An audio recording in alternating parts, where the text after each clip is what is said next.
2 മരണങ്ങൾ ഇന്ന് നമ്മുടെ രാജ്യം വളരെ വേദനയോടെ ഓർത്തുകൊണ്ടിരിക്കുന്ന ഒരു വേളയിൽ കൂടിയാണ് നമ്മൾ ഇവിടെ ഒരുമിച്ച് കൂടിയിരിക്കുന്നത്.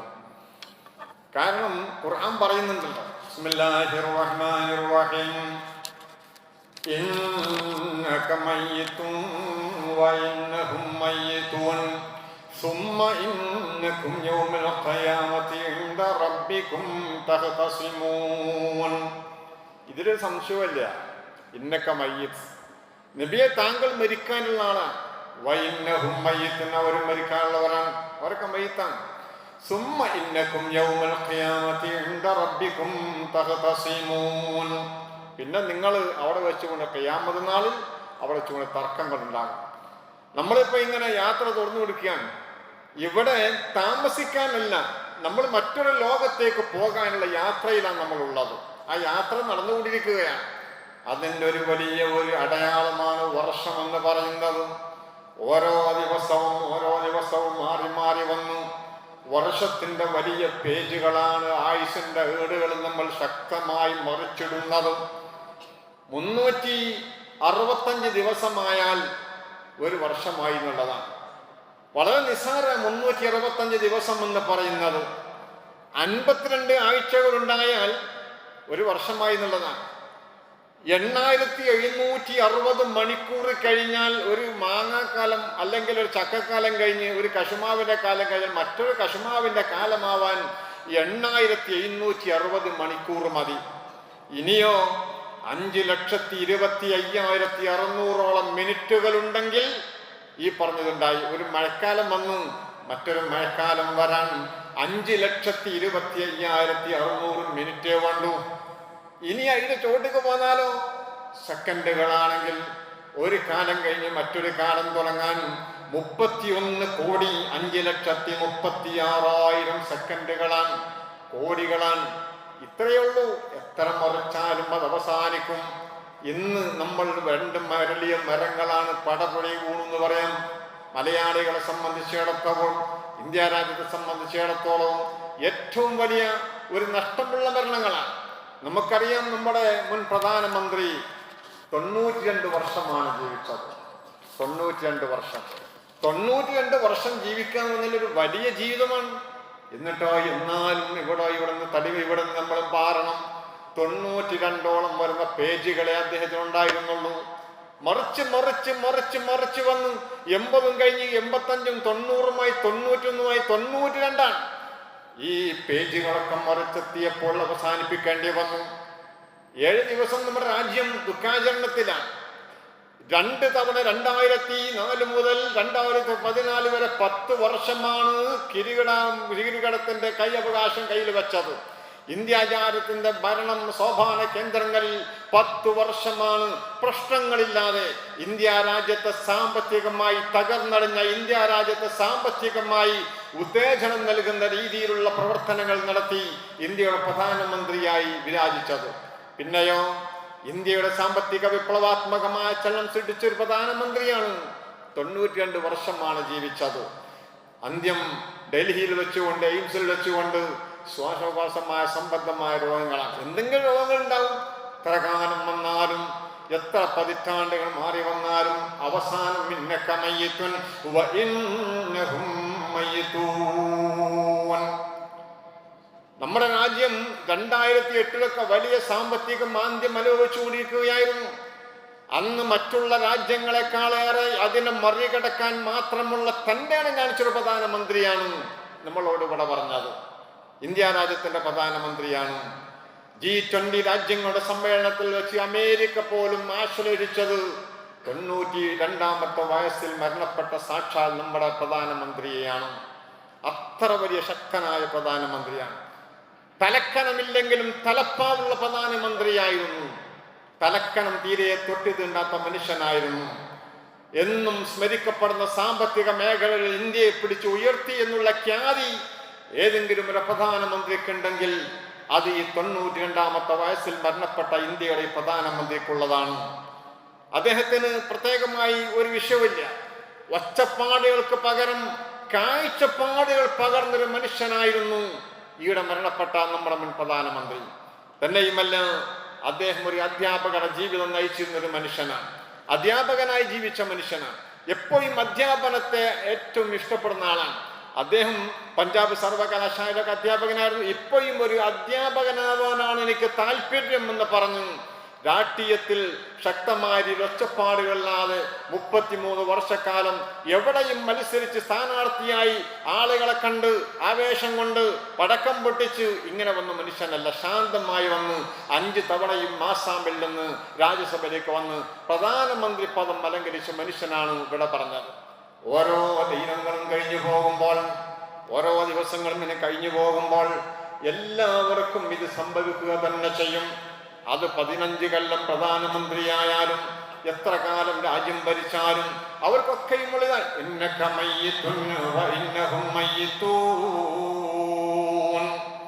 എന്നാൽ അധികാരം കയ്യിൽ കിട്ടുമ്പോൾ ചില ആളുകൾക്ക് അധികാരത്തിന്റെ ദണ്ഡ് ഉപയോഗിച്ചുകൊണ്ട് ന്യൂനപക്ഷ വിഭാഗത്തെ തച്ചു തകർക്കണമെന്നുള്ള വ്യാമോഹമുണ്ടാകും. അങ്ങനെയുള്ള ഭരണാധികാരികളുമുണ്ട്.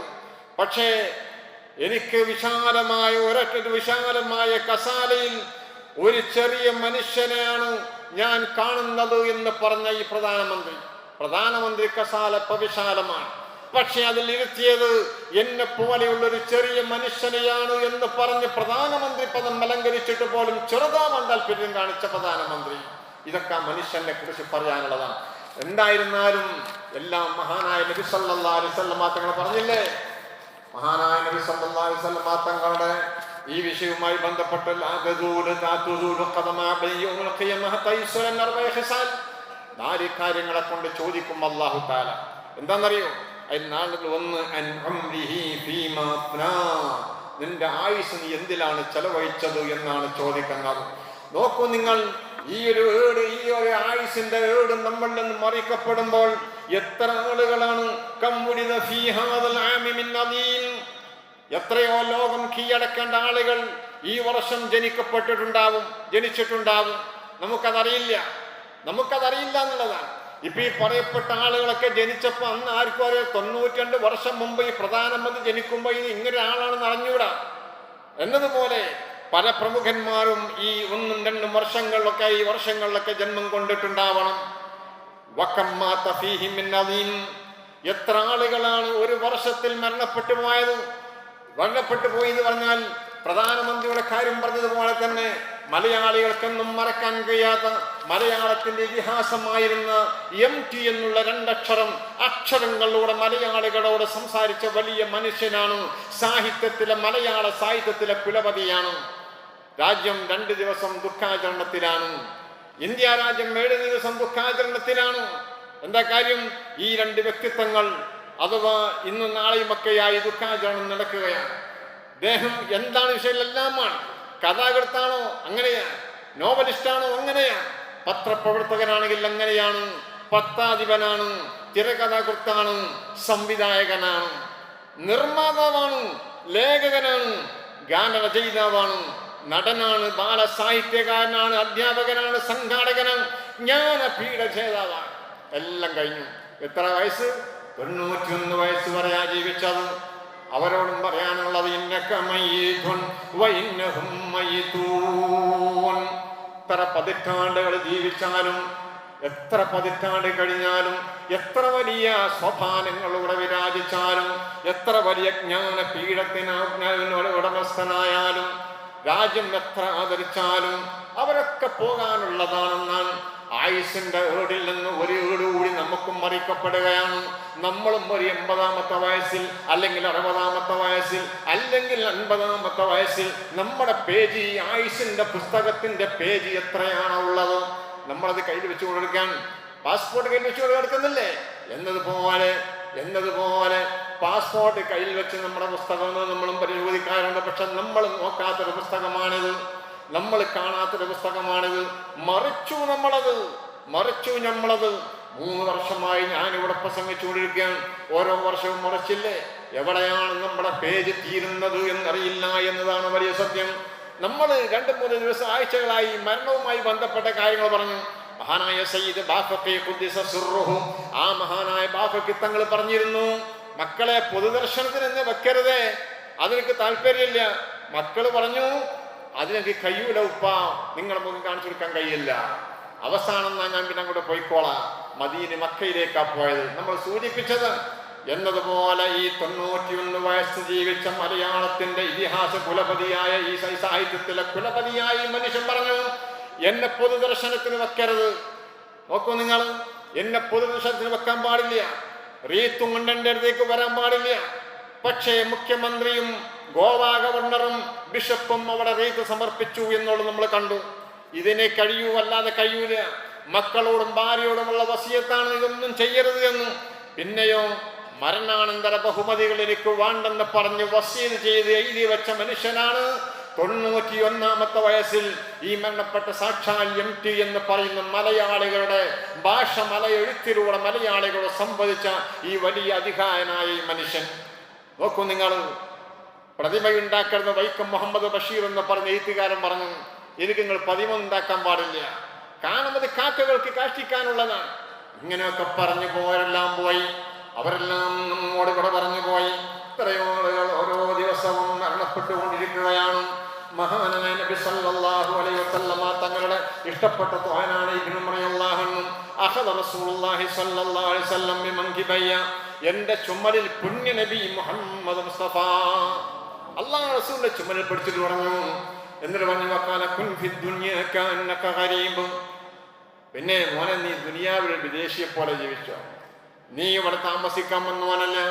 കേവലം ഈ പോകുന്ന പോക്കിൽ എന്തെങ്കിലും അധികാരങ്ങൾ 1 8 10 വർഷം നിന്റെ കയ്യിൽ കിട്ടാൻ സാധ്യതയുണ്ട്. ഓക്കെ, അതൊക്കെ ഇട്ട് പോകാനുള്ളതാണ്, എല്ലാം പോയനാ. യാത്രക്കാരനാണ്. ഖബറിന്റെ ആളുകളാവുമ്പോൾ അങ്ങോട്ട് വേണ്ടി എന്തെങ്കിലും ഒരുക്കി വെച്ചോളൂ എന്ന് അല്ലാഹു റസൂൽ മഹാനായ ഇബ്നു ഉമർ റളിയല്ലാഹു അൻഹുവിന്റെ ചുമൽ പിടിച്ചുകൊണ്ട് പറയാൻ. നമ്മളും ഈ ആയുസിന്റെ ഏടെങ്ങനെ മറിക്കാൻ വേണ്ടിയിരിക്കുമ്പോൾ നാളെയും മറ്റന്നാളും ആയില്ല, ഇനി അടുത്ത ബുധനാഴ്ച വരാൻ നമ്മളത് പൊക്കിപ്പിടിച്ചുകൊണ്ടിരിക്കുകയാണ്. അതിൻ്റെ ഉള്ളിൽ ഈ 2 അധികാരന്മാരെ പോലെ നമ്മൾ പെടുമോ എന്നറിയില്ല. ഇനി എത്ര ആളുകൾ ഈ പറഞ്ഞ 2025 മുമ്പ് മരണപ്പെടാനുണ്ടാവുന്ന നിങ്ങൾ ആരൊക്കെയാണെന്നറിയോ? ആരും അറിഞ്ഞൂടാ, നമ്മൾ ആരെങ്കിലും ഉണ്ടാവുമോ? അറിഞ്ഞൂടാ. അള്ളാഹു ആഫിയത്തോടുള്ള ദീർഘായുസ് നമുക്ക് തരുമാറാകട്ടെ. എല്ലാവരും പോകും. ഖുർആൻ പറഞ്ഞില്ല, ബിസ്മില്ലാഹിർ റഹ്മാനിർ റഹീം കം തറകു മിൻ ജന്നാത്തിൻ വഉയൂൻ വസുറൂഇൻ വമഖാമിൻ കരീം വനഅമത്തിൻ കാനൂ ഫീഹാ ഫാകിഹിൻ കദാലിക വൗറസ്നാഹാ ഖൗമൻ ആഖരീൻ. ഇത്രയുള്ളൂ. കം തറക്കു, ഇത്ര ഉപേക്ഷിച്ചത്. ഇത്ര ആളുകൾ, പണക്കാർ അവിടെ ഖജനാവ് പിന്തലമുറ ഏൽപ്പിച്ചുകൊണ്ട് പോയില്ലേ? അരുവികളും തോട്ടങ്ങളും കൃഷിയിടങ്ങളും കൊടുത്തില്ല, അവർ പോയില്ലേ? അവരൊക്കെ ഉപേക്ഷിച്ചു. കരീം, ഉന്നതമായ സ്ഥാനമാനങ്ങൾ. അത് പ്രധാനമന്ത്രി പദമാവാം, രാഷ്ട്രത്തിന്റെ പ്രസിഡന്റാവാം, ഒരുപക്ഷെ അമേരിക്കയുടെ പ്രസിഡന്റാവാം. ഇത്ര പ്രസിഡന്റുമാർ വന്നു. ഇപ്പോ ഇവിടെ ബൈഡൻ മാറാൻ വേണ്ടി നിൽക്കാൻ, അതിൻ്റെ അപ്പുറത്ത് വരാൻ ട്രംപ് വരാൻ വേണ്ടി നിൽക്കാൻ. ആര് എന്ത് എന്നറിയില്ല. ആളുകൾ എങ്ങനെ മാറി. ഓരോ കാലത്തും അവർ ആസ്വദിക്കുകയാണ്. അധികാരത്തിന്റെ ദണ്ഡ് പ്രയോഗിച്ചുകൊണ്ട് ഏത് സന്ദർഭങ്ങളിലും അവർക്ക് ആളുകളുണ്ട്, പട്ടാള മേധാവികളുണ്ട്, എല്ലാ സംവിധാനങ്ങളുമുണ്ട്, എല്ലാ സൗകര്യങ്ങളും അവർക്കുണ്ട്. അവര് ഈ വലിയ സന്തോഷത്തിൽ ആറാടുകയാണ് അവർ. അതുകൊണ്ടാണ് ഇങ്ങനെയുള്ള വിഷയങ്ങളൊക്കെ വരുമ്പോഴേ നമ്മൾ വല്ലാതെ ശ്രദ്ധിക്കേണ്ടത്. മഹാന്മാരായ ആളുകൾ പാടിയില്ലേ? ഇക്ബാൽ പാടിയത് ഹം ഖാകി ഹൈ മൗർ ഖാകി ഹി മഅവാए ഹമാരാ ഖാകി തോ ആദം ജദ്ദേ അയിലാ ഹേ ഹമാരാ. ആദം നബി പോയില്ലേ? ആരെങ്കിലും തിരിച്ചു വന്നിട്ടില്ലല്ലോ. എല്ലാവരും പോയി. പോയവരാരും ഇങ്ങോട്ട് തിരിച്ചു വന്നിട്ടില്ല എന്നാണ്. സാക്ഷാൽ സുകുമാർ അഴീക്കോട് എന്ന് പറയുന്നൊരു മനുഷ്യനുണ്ടായിരുന്നു, സാഹിത്യകാരനാണ്. അദ്ദേഹം പറഞ്ഞിരുന്നു, നിങ്ങളെങ്ങാനും ഞാനും മരിച്ചു കിടക്കുന്നതിൻ്റെ ശവക്കല്ലറയിൽ വന്ന് എന്നൊരു പരിപാടിക്ക് വേണ്ടി ഒരു പരിപാടിക്ക് വരണമെന്ന് പറഞ്ഞാൽ ഞാൻ ആ ശവക്കല്ലറ പൊട്ടിച്ചുകൊണ്ട് നിങ്ങളുടെ പരിപാടിക്ക് ഞാൻ വരും, എനിക്ക് അത്രയും താല്പര്യമാണ് എന്ന് പറഞ്ഞിരുന്നു. ഒന്ന് പോയി നോക്കൂ നിങ്ങൾ, പോയി നോക്കൂ നിങ്ങൾ. ഇന്ന് സുകുമാറായി കോടിന്റെ ആ ശവകുടീരത്തിന്റെ അടുത്ത് പോയി ഒന്ന് വരൂ, നിങ്ങൾക്കൊരു പരിപാടി ഉണ്ടെന്ന് പറഞ്ഞാൽ ആര് വരാനാണ്? ആരും വരൂല.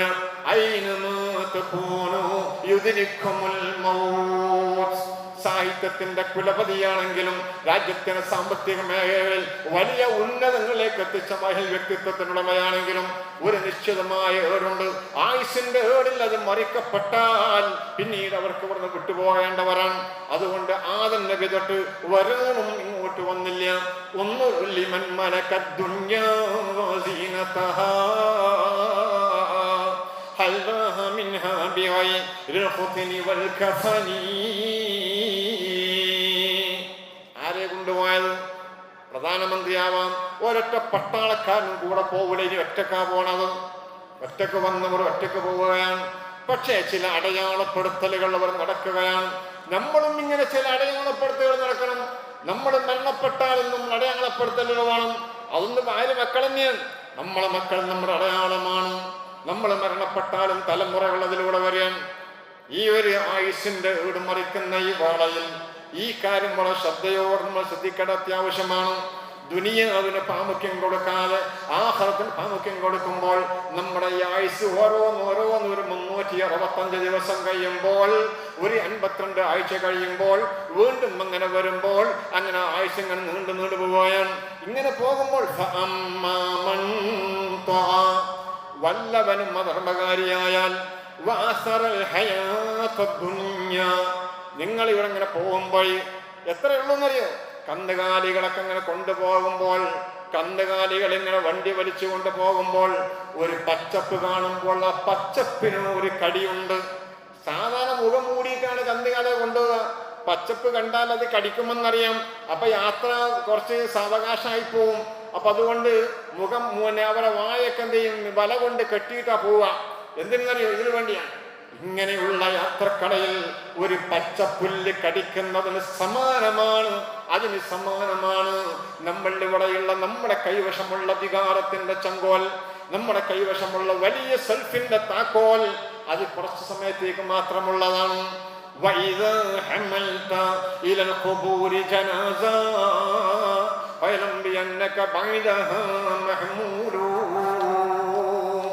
ശേഷം നിന്നെ ചുമന്നു കൊണ്ടുപോകാനുള്ളതാണ്.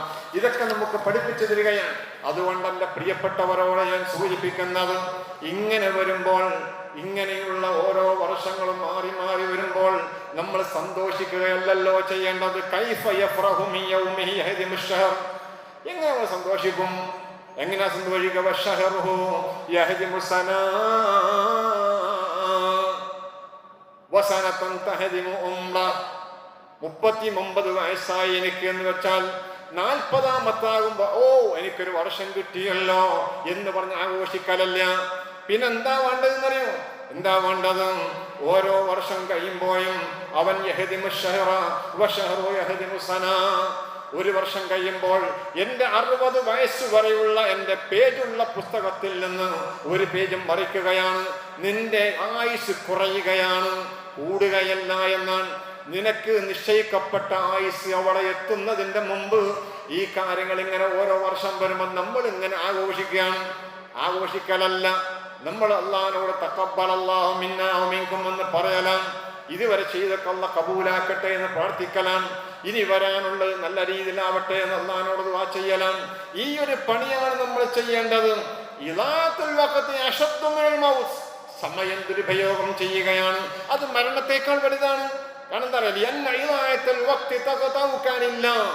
സമയങ്ങൾ ഇങ്ങനെ മുറിഞ്ഞു പോകുമ്പോ അല്ലാഹനെ തൊട്ട് നിന്റെ എല്ലാം മുറിച്ചു കളയുകയാണ്. ദുനിയാവിനെ മാത്രം ചിന്തിക്കുമ്പോൾ, ഇതിന്റെ സുഖാഡംബങ്ങൾ മാത്രം ചിന്തിക്കുമ്പോൾ അത് ഓരോ ദിവസവും നിന്നെ അല്ലാഹുവായിട്ടുള്ള ബന്ധം മുറിക്കുകയാണ്. മരണം ഒരു പ്രശ്നമുള്ള കാര്യമൊന്നുമില്ല. ദുനിയാവിന്റെ ആൾക്കാർ, നിന്റെ മക്കള്, നിന്റെ കുടുംബം, നിന്റെ പ്രജകൾ, നിന്റെ അനുയായികൾ, നിനക്ക് മുദ്രാവാക്യം വിളിക്കാൻ മുഷ്ടി ചുരുട്ടി മുദ്രാവാക്യം വിളിച്ചിരുന്ന ആളുകൾ, അവരൊക്കെ മുറിഞ്ഞു പോകൂ. അല്ലാതൊന്നും മുറിഞ്ഞു പോകൂല. മരണപ്പെട്ടാൽ എല്ലാം മുറിഞ്ഞു പോയാൽ ഇത്രയേ ഉള്ളൂ, നിസാരാണതെല്ലാം. പക്ഷേ നിന്റെ ഓരോ സമയങ്ങളും നീ വിനിയോഗിക്കണം. ആ ഓരോ സമയങ്ങളും ഓരോന്നിനുമായി വിനിയോഗിച്ചു കൊണ്ടിരിക്കണം. ഓരോ വർഷത്തിലും പലതും സംഭവിക്കും. പല മഹാന്മാരും ജനങ്ങളും കൊണ്ട് അനുഗ്രഹീതമാകും. പല ആളുകളും അധികാരം നഷ്ടപ്പെടും. എത്ര ആളുകൾക്ക് ഈ ഒരു വർഷത്തിന്റെ അധികാരം നഷ്ടപ്പെട്ടില്ലേ? എല്ലാം ഉണ്ടായിരുന്നവരാണ്, പക്ഷെ അവർക്ക് അധികാരം നഷ്ടപ്പെട്ടു പോയി. ബംഗ്ലാദേശിൽ മുതൽക്ക് നമ്മുടെ സിറിയ തൊട്ട് അങ്ങനെ ഓരോന്നും ഉക്രൈൻ പതനത്തിന്റെ ബക്കിലാണുള്ളത്. അവർക്കൊക്കെ രാജ്യം വിട്ട് പോകാനുള്ള സംവിധാനങ്ങളാണ്. അവരൊക്കെ രാജ്യം വിട്ട് പോകാൻ ബഷാർ അൽ അസദ് അടക്കം പോയി നിൽക്കുകയാണ്. അധികാരം പോയി, ഇത്ര ആളുകൾക്ക് പോയി. അവിടെ മറ്റൊരാൾ അധികാരം വാഴുകയാണ്. ബംഗ്ലാദേശിൽ അരക്ഷിതാവസ്ഥയാണ്. അവിടെ പോയി വലിയ വിഷയങ്ങൾ നടന്നുകൊണ്ടിരിക്കുകയാണ്. അധികാരം എന്നുമുള്ളതല്ല, അത് മറ്റുള്ളവർക്ക് കൈമാറാനുള്ളതാണ്. ആയുസിന്റെ ഏടുകൾ ഇങ്ങനെ മറിക്കപ്പെടുമ്പോൾ നമുക്ക് ഓരോരോ അത്ഭുതങ്ങൾ സംഭവിക്കുകയും ഓരോരുത്തരും നിഷ്കാസിതരാവുകയും ചില ആളുകൾ അധികാരത്തിലേക്ക് വരികയും ചെയ്യുകയാണ്. ചില ആളുകൾ മരണപ്പെടുമ്പോൾ ചില ആളുകൾ ജനിച്ചു വരികയാണ്. ഇത് ഈ കാലത്തിന്റെ പ്രതിഭാസമാണ്. നമ്മുടെ കാലം ഇങ്ങനെ കറങ്ങുമ്പോൾ അതിന്റെ ചെറിയ ചെറിയ തണ്ടുകളുണ്ട്, മതിലുകളുണ്ട്. അത് ആഴ്ചകളാണ്, അത് മാസങ്ങളാണ്. വലിയൊരു മതിലാണ് വർഷം എന്ന് പറയുന്നത്. അത് ചാടിക്കടക്കാൻ വേണ്ടി നമ്മൾ ഇങ്ങനെ ശ്രമിച്ചുകൊണ്ടിരിക്കുകയാണ്. കാര്യം മറിയാൻ മുകളിലേക്ക് കാര്യം മറിയാൻ വേണ്ടിയിരിക്കുകയാണ്. അങ്ങോട്ട് വലിയ മതിൽ കയറി മറിയാൻ വേണ്ടി ഇരിക്കുന്നതിന്റെ പ്രിയപ്പെട്ടവരോട് എനിക്ക് സൂചിപ്പിക്കാനുള്ളത്, നമ്മുടെ ആയുഷ്കാലം വഴി അള്ളാഹുവിന്റെ മറന്നാത്തിലായി വിനിയോഗിക്കാൻ നമുക്ക് സാധ്യമാകണം. അള്ളാഹു